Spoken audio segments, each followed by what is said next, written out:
교장 선생님을 따라 병원을 찾았습니다. 몇 명의 아이들이 이곳 병원에 입원해 있다는 소식을 접한 것은 이틀 전이었습니다. 이곳은 지난 토요일 센터 방문 시 만났던 여자아이가 입원해 있었습니다.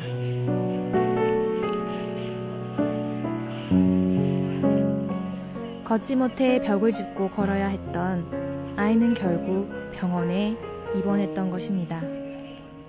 병원에 입원한 아이들은 모두 잘 걷지 못하고 무기력하다는 공통점이 있습니다. 병원에서는 아이들에게 소아마비라는 진단을 내렸습니다. 이 아이들은 왜 이와 같은 질병에 걸린 것일까요?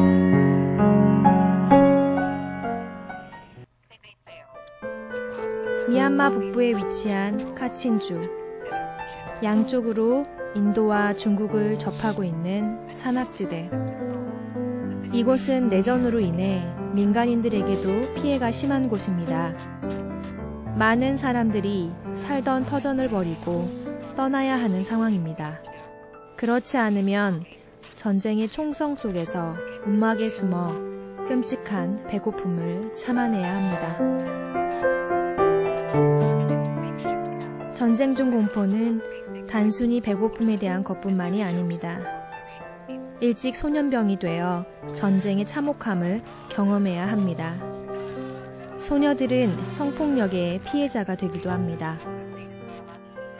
이런 상황에서 살아남기 원해 부모들은 아이들을 남쪽으로 피신시킵니다. 생활터전을 떠날 수 없는 부모들은 인근 산간 지역이나 절로 피하고 아이들만 안전한 곳으로 보냅니다.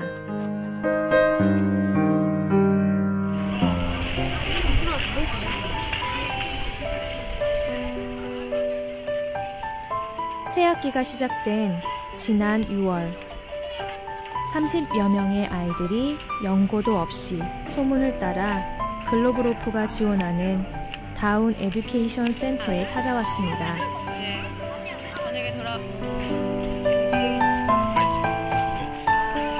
기숙사는 총 4개, 남자와 여자 구분만 지어놓고는 방 하나에 50여 명씩 모여서 쪽잠을 잡니다.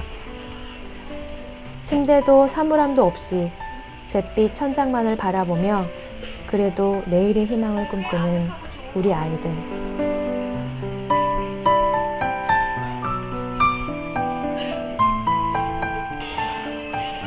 (200명의) 사람들이 나누어 마시는 물을 정화해주는 정수기. 이 또한 전기가 끊기면 정수가 안 돼 곤란해집니다.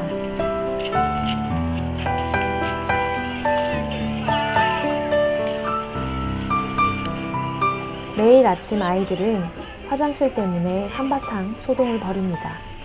인근에서 몇 안 되는 시멘트 화장실을 가지고 있건만 고작 9개뿐인 화장실은 분주한 아침에 200명의 대소변을 받아내기에 부족합니다.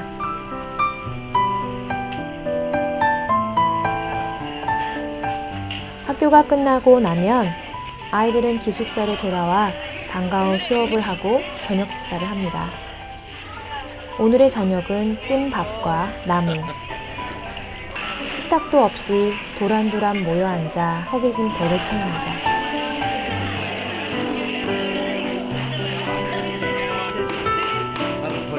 매일 200인분의 아침과 저녁을 해내야 하는 식당은 매우 간소합니다.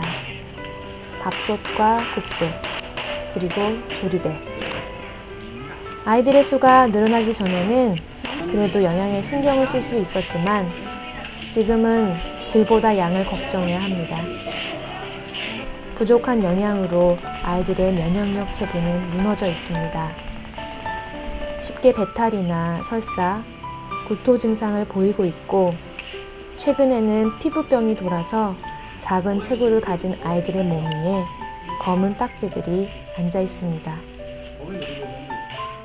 갑작스레 늘어난 아이들의 수로 기숙사는 꽉 찼고 교실과 책상의 수는 부족합니다. 기숙사에서 생활하는 아이들은 총 170여 명. 함께 생활하는 지도교사까지 하면 180여 명이 좁은 땅과 협소한 공간에서 서로 부딪히며 살아야 합니다.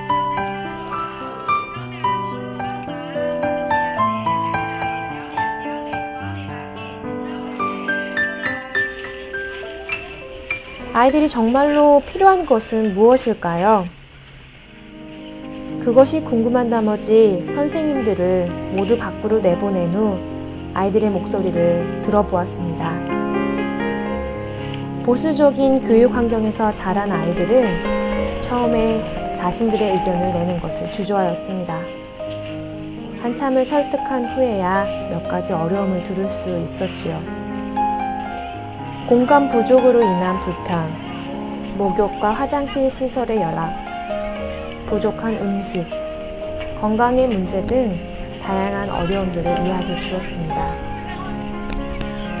그중 마음에 걸리는 이야기 하나, 친구 사귀기가 힘들어요. 아마도 새로 들어온 아이일 테지요.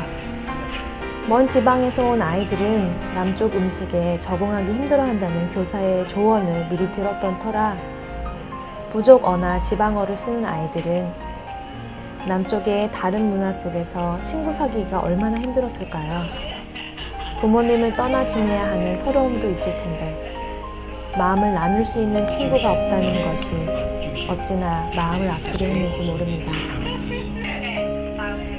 여러분의 작은 관심과 사랑이 아이들에게 어려운 삶을 버틸 수 있는 지지대가 되어줄 것입니다.